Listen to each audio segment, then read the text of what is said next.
9 True Scary Connecticut Horror. Hey everyone, welcome back.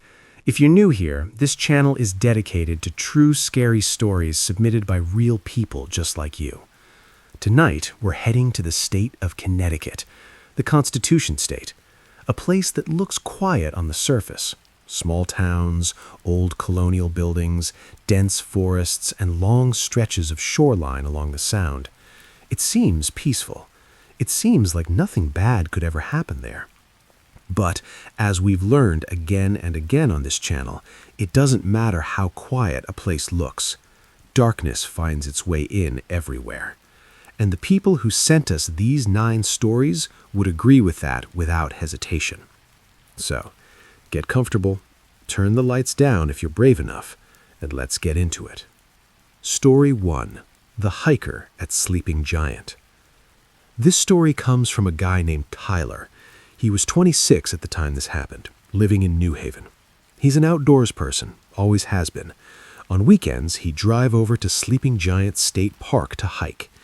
If you've never been, Sleeping Giant is a ridge that runs through Hamden, just north of New Haven. It's called that because when you look at the ridge from a distance, the shape of the hills looks like a giant lying on its back. It's a popular spot. Families go there on Sunday afternoons. There are well-marked trails. It's the kind of place where you feel safe. Tyler knew those trails well. He'd hiked them probably 30 or 40 times over the years.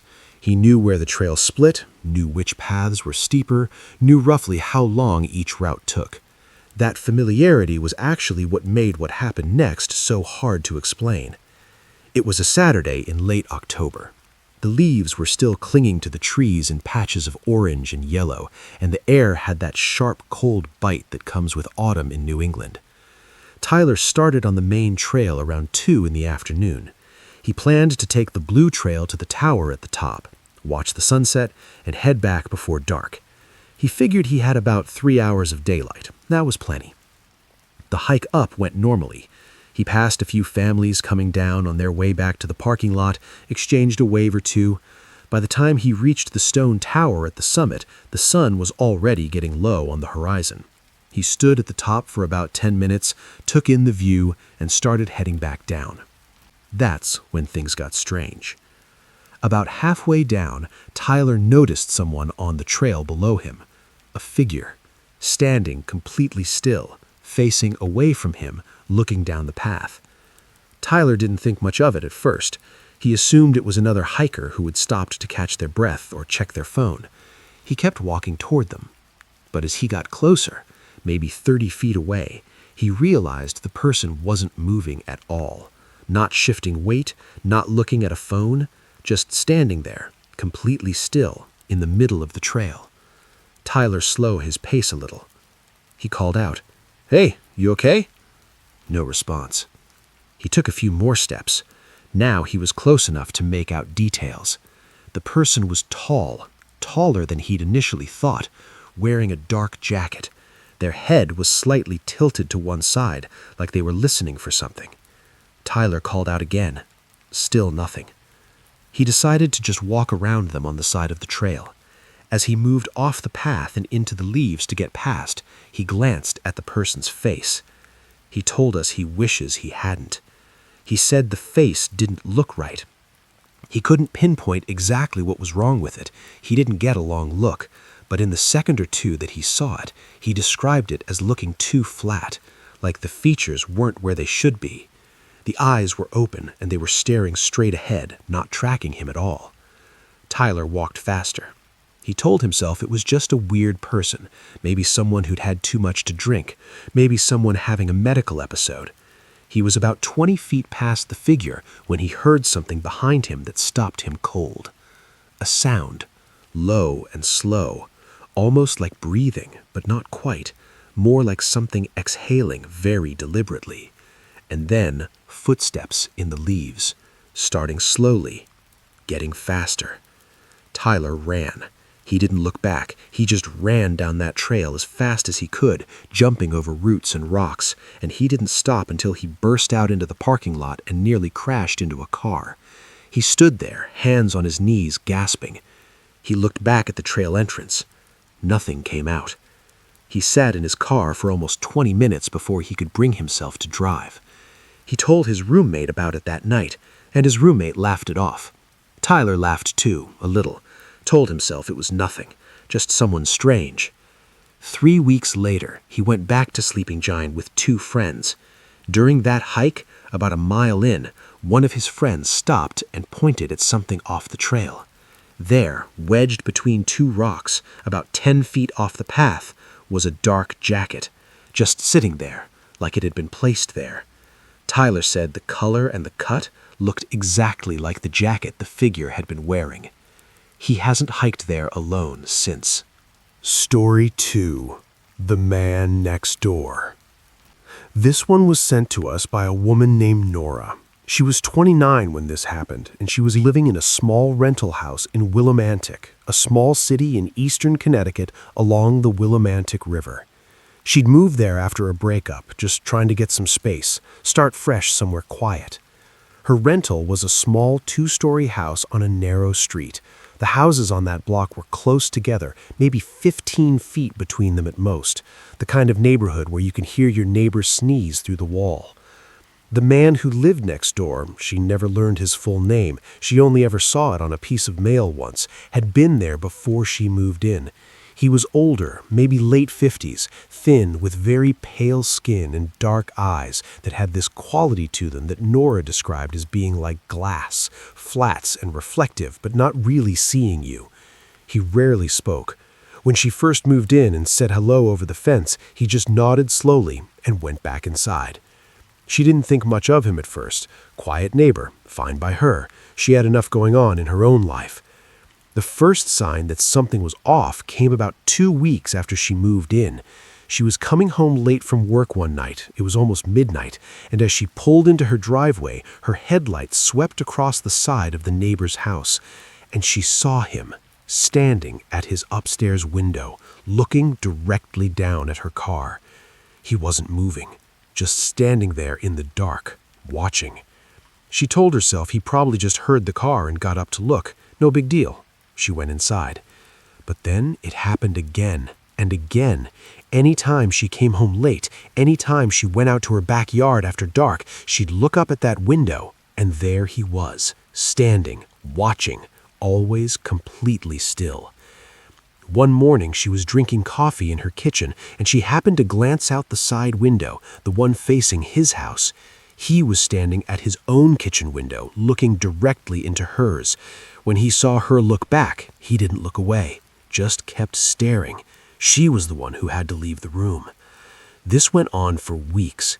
She started keeping her blinds shut. She stopped using her backyard. She started parking differently so her headlights wouldn't sweep toward his window. Then, in December, something happened that pushed her past the point of dismissing it. She was upstairs in her bedroom, getting ready for bed. She heard a sound from outside, a soft scraping noise, like something being dragged across a surface, slowly. She went to her window, carefully, staying to the side so she could look out without being seen. The neighbor was in his backyard, in the dark, with no coat on despite the freezing temperature. He was dragging a long wooden ladder and positioning it against the side of his house, the side that faced her house. Her bedroom window was on that side. She stood, frozen, watching him position the ladder. Then he looked up, not at his own upstairs window. He looked directly at her window, directly at where she was standing in the dark. She stepped back and called her friend Devin immediately. Devin came over within the hour and stayed the night. The next morning, the ladder was gone. The neighbor's car was in the driveway like nothing had happened. Nora called her landlord that week and broke her lease. She said the landlord didn't even argue, which she thought was strange at the time. Later, she found out the previous tenant, the one before her, had also left suddenly, after only a few months, without ever saying why. She doesn't know what the man next door wanted. She doesn't want to know. Story 3. Room at the End of the Hall. This story was submitted by a guy named Owen. He was 24, doing a graduate program at the University of Connecticut in stores, and he was tight on money. So when a friend told him about a rental room in a big old house just outside of campus, cheap, private bathroom, flexible lease, he jumped on it. The house was enormous for what it was, an old Victorian-style place that had been converted into a multi-tenant situation. Owen's room was at the end of the second-floor hallway. The landlord, a stocky woman named Petra, lived on the first floor and made it clear she valued quiet. There were two other tenants, a quiet nursing student on the first floor and a guy named Eli who worked nights and was almost never around. The first week was fine. Owen was busy with coursework and barely spent time in the house except to sleep. The problem started with the sounds. Every night, around 2 or 3 in the morning, Owen would hear footsteps in the hallway outside his room. Slow, deliberate footsteps. They would start at the far end of the hall, near the staircase, and walk toward his door. And then they'd stop, right outside his door. He told himself it was Eli coming home from his shift. He told himself it was the house settling. Old houses make noise. He'd heard that all his life. But on the fourth night, he was still awake at 2:30 when the footsteps started. He lay in bed listening. They came down the hall slowly. They stopped outside his door. He held his breath. Then he heard breathing right on the other side of the door, slow and steady. Someone was standing just outside his room, breathing. Owen grabbed his phone and turned on the flashlight, then yanked his door open. The hallway was empty. He stood there in the dark for a long moment, the flashlight on his phone casting shadows in both directions. Nothing. He checked both ends of the hall, checked the bathroom. Nothing. He went back to bed and didn't sleep until sunrise. This happened 3 more nights in a row. Every time he opened the door, nothing. He started wondering if he was losing his mind, stress from school, not enough sleep. He talked himself into a rational explanation every morning, but every night, lying in the dark listening to those footsteps get closer, rationality was hard to hold on to. Then came the night he heard the voice. It was almost 3 in the morning. The footsteps had come and stopped at his door as usual, and then, very quietly, through the gap under the door, he heard something, a voice, low, almost a murmur, saying what sounded like a name. He couldn't make it out fully, but it wasn't his name. It sounded like a woman's voice, saying something over and over, very quietly, like a prayer or a recitation. Owen opened the door. This time, the hallway wasn't empty. At the far end, near the top of the staircase, a woman was standing with her back to him. Her hair was long and dark. She was wearing what looked like an old nightgown. She was completely still. Owen said very quietly, "Hello." The woman turned her head slightly to the side, just enough to let him know she'd heard him, and then she walked down the stairs and out of sight. Owen turned on every light in the hallway and went downstairs. Nothing. All doors locked. Petra's door was closed, and he could hear her snoring softly. The nursing student was gone for the weekend. Eli wasn't home. He went back upstairs. He pushed his dresser in front of his door. He did not sleep. The next morning, he found a photo on the wall of the staircase that he'd passed dozens of times but never really looked at. It was black and white, clearly old, maybe 1940s. It showed the front of the house with a family standing outside. A man, a woman, some children.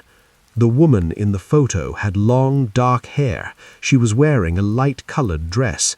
Owen moved out 2 days later. He never told Petra why. He never went back for the lamp he left behind. Story 4. Something on Route 44. Caleb sent us this story. He was 19 at the time and had just gotten his license the year before. He was living with his parents in Canton, a small town in northern Connecticut, and on weekends he'd drive around the back roads just to have something to do. Route 44 up in the Litchfield Hills area was one of his favorites. Long stretches of forested road, almost no traffic at night, and a kind of rural darkness that you only get in places far from city lights. One night in July, Caleb was driving Route 44 westbound, heading back toward home. It was around 11:30. The road was completely empty, the way it always was at that hour. His headlights pushed into the darkness ahead of him, and the trees on either side stood thick and still. He was about 7 miles outside of Canton when his headlights landed on something in the road ahead. At first, he thought it was a deer. Connecticut has a lot of deer, and they wander onto roads all the time, especially at night. He lifted his foot off the gas and slowed down. But as he got closer, he realized it wasn't a deer. It was a person, standing in the middle of the road, in his lane, facing directly toward his headlights. Not moving, just standing there.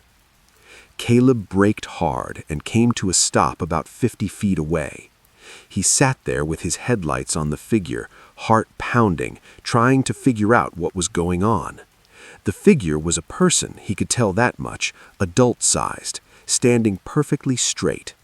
He waited for them to move, to wave, to do something. They didn't. After maybe 30 seconds, Caleb turned on his brights. The extra light hit the figure fully. The person was a man. He was standing with both arms at his sides, head tilted slightly back. His face was turned up toward the sky at an angle that looked almost too far back, like more than a normal person would tilt their head. His eyes were open, and Caleb could see the whites of them even from 50 feet away.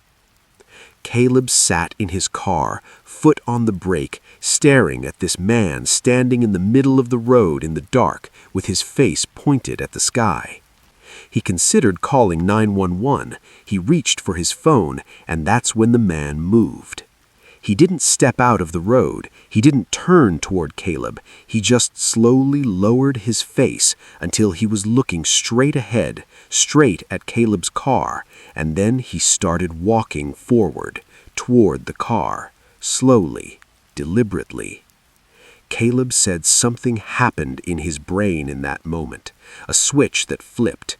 He threw the car into reverse and backed up fast, not even looking behind him, just getting away from this person.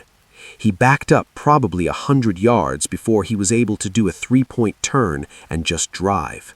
He gunned it the other direction and didn't slow down until he hit a gas station in Avon with lights on and people inside. He sat in the gas station parking lot for a long time. Eventually, he drove home on the highway instead of the back roads. He told his dad about it that night. His dad laughed and said it was probably just a drunk guy, maybe a sleepwalker. But here's the thing Caleb keeps coming back to. About a week later, he mentioned the incident to a friend from Canton who'd grown up there his whole life. The friend got quiet. And then his friend told him that a few years before, a delivery driver had reported the same thing on the same stretch of Route 44. A man standing in the road, facing away, not moving. The driver had stopped and called out to him, and the man had turned around, and the driver had said his face was wrong. Caleb never drove that stretch of Route 44 alone at night again. Story 5. The Lake in the Back of the Property. This one comes from a woman named Hazel. She was 32 when this happened. Her and her husband, a guy named Reed, had just bought their first house in Barkhamsted, up in Litchfield County. It was a dream of theirs, a piece of land, some privacy, space from the city. The property they bought had about 4 acres, a small house that needed work, and at the far back edge of the property, a lake. Not a big lake, more of a large pond, really, but it was deep and old and dark-looking. The real estate agent had described it as a seasonal pond in the listing, but when they saw it in person, it didn't feel seasonal. It felt permanent. the kind of body of water that had always been there and would always be there.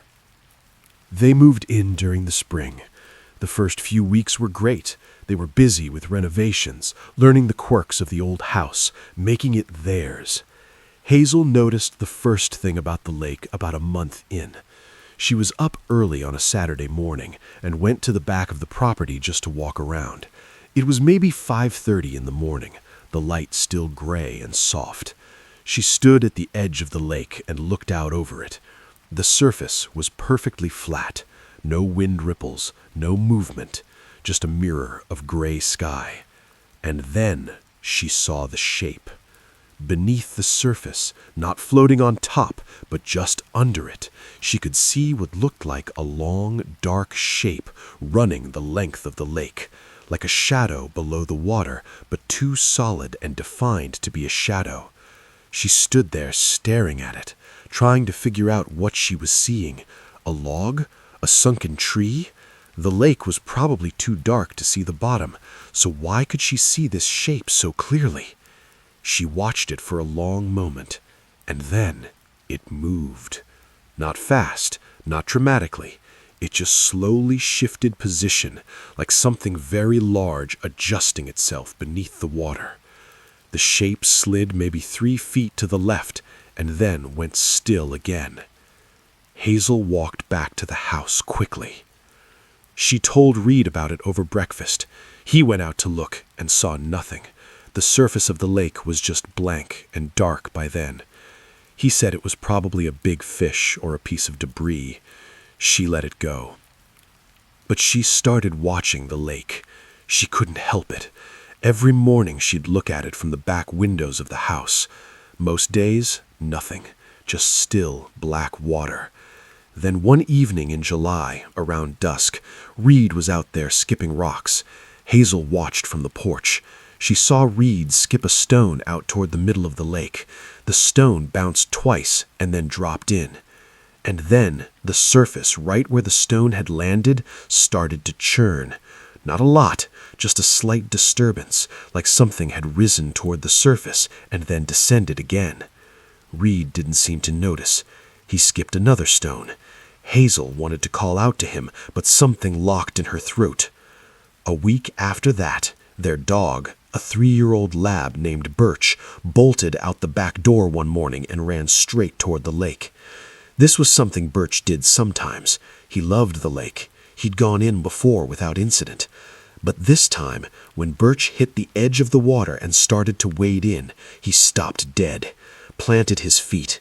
The fur on his entire back stood up from his neck to his tail. He started making a sound Hazel had never heard from him before, not barking, not whining, but a low, continuous, desperate sound, like a moan. She ran out and grabbed his collar. She dragged him back from the water. He didn't take his eyes off the surface the entire time she was pulling him away. That night, Hazel told Reed they needed to put a fence along the back of the property. Reed asked why. She didn't have a good answer. She just said she thought it wasn't safe to be near the lake. He noticed the look on her face and didn't argue. The fence went up a few weeks later. Birch never went near the back of the yard again, even after the fence was there. He just wouldn't go. Hazel says to this day she doesn't know what's in that lake. She doesn't want to find out. Story 6. The Overnight Shift at the Old Mill. Logan works in industrial maintenance. At the time this happened, he was 28 and had recently taken a job at a paper mill that had been retrofitted into a manufacturing facility in the northeastern part of Connecticut. He mentioned Putnam as the nearest town. The facility was old. Parts of it dated back to the 1800s, and the night shift was just him and a woman named Tara. Their job was to monitor the equipment, run diagnostics, handle any small mechanical issues, and call the daytime crew if something big broke down. Night shifts at a place like that are long and boring. Logan and Tara mostly sat in the break room with coffee, checked readings every hour, and talked to keep themselves awake. Tara had been doing it for 3 years. She knew the building inside and out. She told Logan on his second week that the building had a history, a bad one. She didn't elaborate much, just said there had been accidents over the years, serious ones back when it was still a functioning mill. People had been hurt. People had died. She said it matter-of-factly, the way people do when they've made peace with something. Logan wasn't the type to get spooked by that kind of thing. He was practical, mechanical. He didn't believe in ghosts. That belief got tested on a Tuesday night in February. It started small. Around 1 in the morning, Logan was doing his hourly walkthrough of the lower floor, the old machinery level where most of the original mill equipment had been left in place for structural reasons. It was a vast, dark space full of old iron gears and dormant conveyor belts and the smell of oil and rust. He did this walkthrough every single night. He knew every corner of it. He was about halfway through when he heard something. Whistling. Soft, casual whistling, like someone doing it absent-mindedly while they worked, coming from somewhere deeper in the room. He stopped and listened. Tara was up in the break room. He was the only one down here. He called out, "Hello?" The whistling stopped immediately. He stood still. After maybe 10 seconds, it started again. Same tune, a slow, old-fashioned melody he didn't recognize. He walked toward the sound, past rows of old iron machines, deeper into the lower level, his flashlight cutting through the dark. The whistling kept going, staying just ahead of him, always in the next row, always just out of his beam. Then it stopped. Just stopped. He finished his walkthrough and went back upstairs. He told Tara what he'd heard. She got quiet for a second, then said, "What did it sound like, the tune?" He described it as best he could, slow in 3/4 time, like an old waltz or something. Tara put her coffee mug down and looked at him. Did it go like this? She hummed a few bars. It was exactly it. Logan asked her how she knew.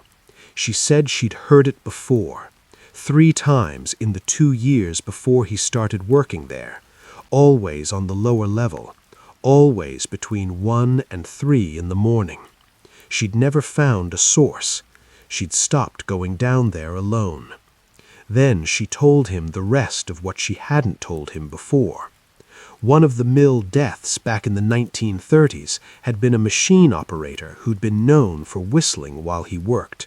A co-worker had mentioned it in a newspaper article from the time. The co-worker said that when the man died in the accident, the whistling was the last sound he heard before the noise of the machinery drowned everything else out. Logan and Tara both did their walkthroughs together after that. Neither of them would go to the lower level alone. On Logan's last week at that job, he left for a better-paying position. He heard the whistling one more time. He was alone that night because Tara had called in sick. He heard it start up from somewhere below him while he sat in the break room. He didn't go down to investigate. He just turned up the radio and waited for sunrise. Story 7. The Wrong Airbnb. Priya and her college roommate, a girl named Zoe, booked an Airbnb in Mystic for a long weekend. Priya was 23 at the time. They'd wanted to do a little New England getaway, walk around the historic Mystic Seaport area, get some seafood, just decompress after a stressful semester.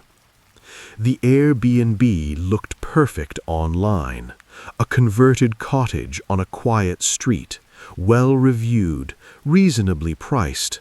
The photos showed a cozy interior with exposed wooden beams, a big comfortable couch, a little garden out back. They booked it without hesitation. They arrived on a Friday evening. The host, they only communicated through the app, she was never there in person, had left the key in a lockbox. They let themselves in. The inside of the cottage looked mostly like the photos, mostly, but something felt off immediately, and Priya said she and Zoe both noticed it at the same time without saying anything to each other. The feeling of a space that had been cleaned very recently and very thoroughly, like someone had worked hard to erase evidence of something. That antiseptic smell, the furniture arranged a little too carefully. They pushed it aside. They were tired from the drive. They got settled, walked into town for dinner, came back, and went to sleep. At some point during the night, Priya thinks it was around 2 or 3 in the morning, she woke up. She wasn't sure what had woken her. She lay still in the dark of the small bedroom, listening. Zoe was asleep in the other bed, breathing steadily. Then she heard it, from downstairs. The sound of something moving, slow, deliberate movement, like someone walking carefully, trying not to make noise. The creak of weight on old floorboards. Priya's first thought was that someone had broken in. She grabbed her phone and texted Zoe, even though Zoe was 3 feet away, because she didn't want to make noise by speaking.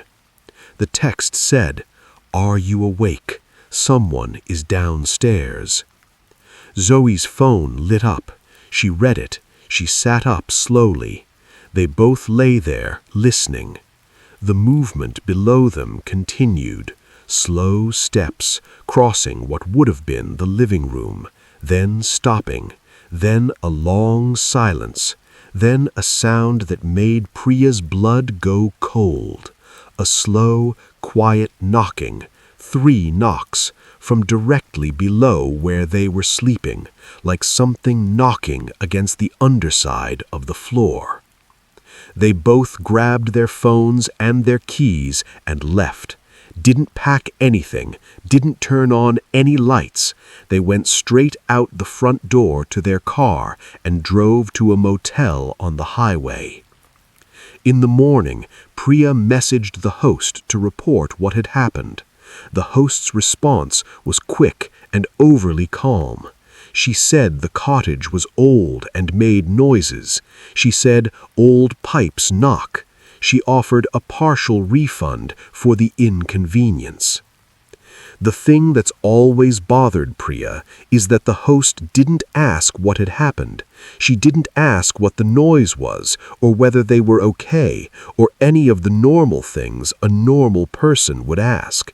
She already seemed to know that they had left, and she offered the refund before Priya had even mentioned leaving. When Priya checked the reviews again later, she found one that had been posted and then deleted. She caught it in a screenshot someone had shared in a travel forum. The deleted review was from a couple who'd stayed there the previous year and described waking in the night to the sounds of movement downstairs and finding in the morning that someone had been through their bags. Priya reported the listing to Airbnb. The listing was taken down about a month later without explanation. She doesn't know who was in that cottage with them. She doesn't know what they wanted. All she knows is that whoever it was knew the place well enough to move through it in total darkness without making much sound at all. Story 8. The Thing by the Tracks. This story comes from a guy named Finn. He grew up in Middletown, Connecticut, a mid-sized city on the Connecticut River. When Finn was 17, he and two of his friends used to hang out near an old section of railroad tracks that ran through an industrial area on the edge of town.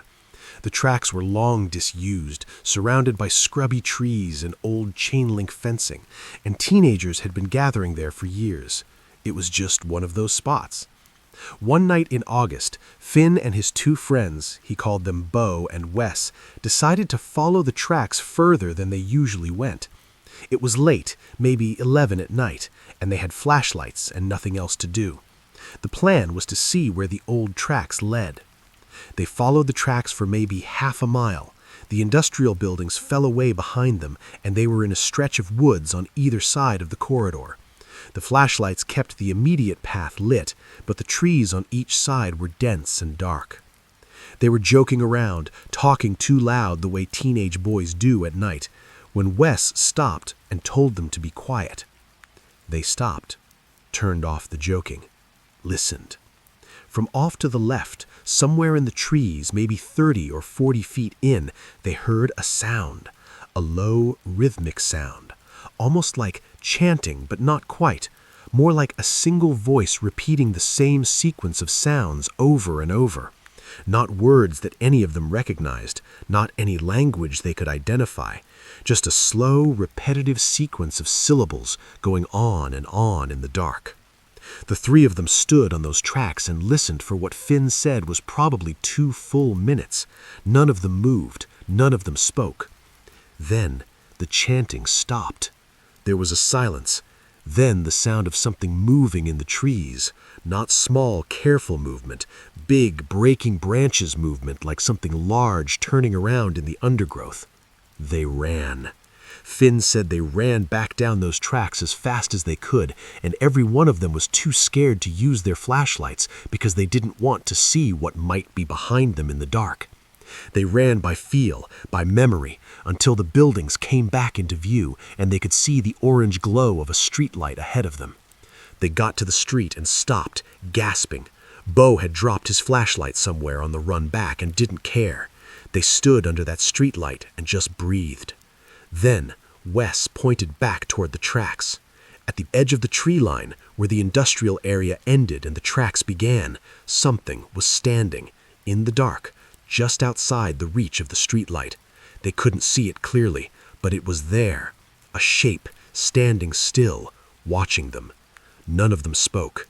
They backed up slowly until they reached a main road, and then they walked fast until they got to Finn's house. Finn says that in the days after, he kept trying to rationalize it, someone doing a ritual out in the woods, a homeless person, someone who just happened to be out there.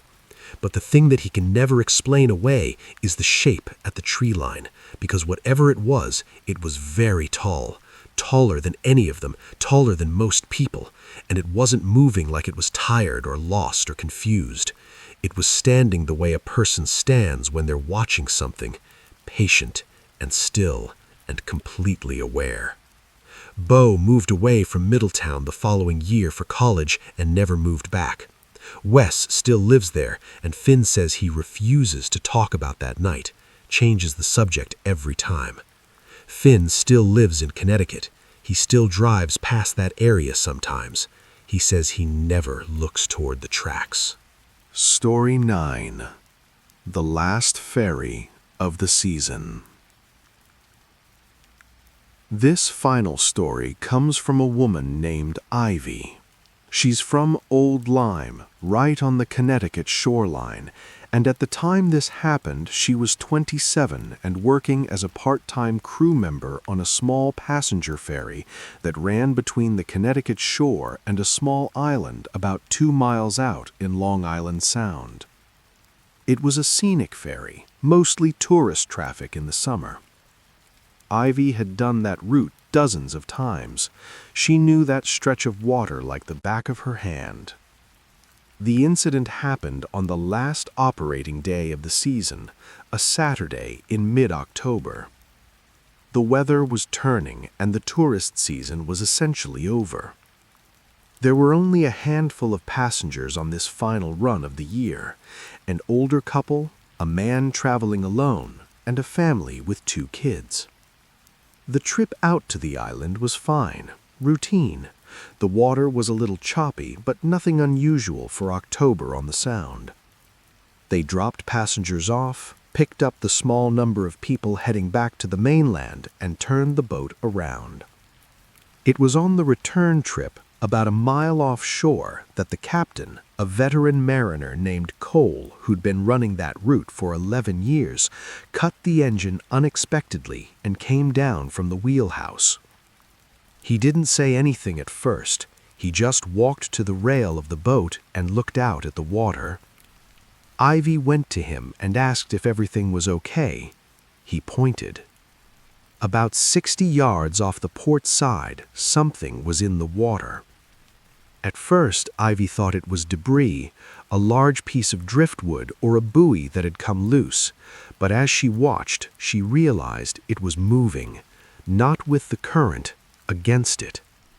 Moving slowly but deliberately through the choppy gray water, heading in the same direction as the ferry.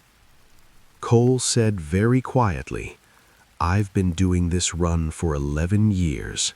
I've never seen anything like that." The passengers had noticed it now too. The older couple came to the rail. The solo male traveler had his phone out trying to get a video. The water was too choppy and the light was too flat for the footage to show much. The shape was long. That was the first thing Ivy noticed, much longer than it first appeared. The portion visible above the waterline was only a fraction of what must have been below. She could sense the mass of it the way you can sometimes sense the size of something in fog. It moved smoothly, without the splash or turbulence you'd associate with a known marine animal of that size. Cole kept the engine cut for almost 2 minutes. They all just watched it.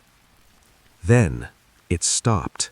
It turned, slowly, very slowly, until what Ivy could only describe as the front of it was pointing directly at the boat, and it just floated there, pointed at them, 60 yards away, still. The waves went around it. Cole went back to the wheelhouse and started the engine. He took the ferry in at a speed Ivy had never seen him use before. He didn't say a word the rest of the trip. When they docked, the older couple and the family got off the boat quickly, quietly, without the usual end-of-trip chit-chat. The solo male traveler lingered and asked Cole and Ivy if they knew what it was. Cole said no. The man said he'd gotten some footage on his phone, though it wasn't great. He said he was going to send it to someone who might know about marine life in the Sound. He took down the ferry company's name, said he'd be in touch. They never heard from him again. The ferry service didn't run the following season. The company cited operational restructuring, which meant nothing specific. Ivy heard through someone else who worked the route that Cole had retired. She tried reaching out to him once, and he responded only to say he was doing well and that he wasn't going to talk about that October trip. Ivy still lives in Old Lyme. She says on clear days she can see the water from her front porch. She says she still looks at it every morning. She says she doesn't know if what she saw that day was something unknown to science, or something known but misidentified, or something else entirely. But she says that whatever it was, the way it stopped and turned and pointed itself directly at their boat, that wasn't random. That wasn't an animal following instinct or drifting with the current. That was something that noticed them. And that's the part that stays with her. All right, everyone. Those were 9 stories, all set in Connecticut, a state that a lot of people think of as quiet and safe and ordinary.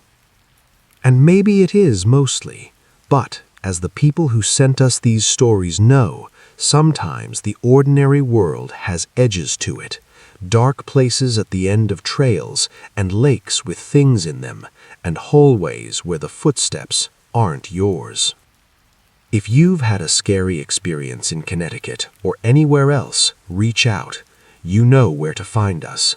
Until next time, stay safe, stay aware, and maybe don't don't go hiking alone in October.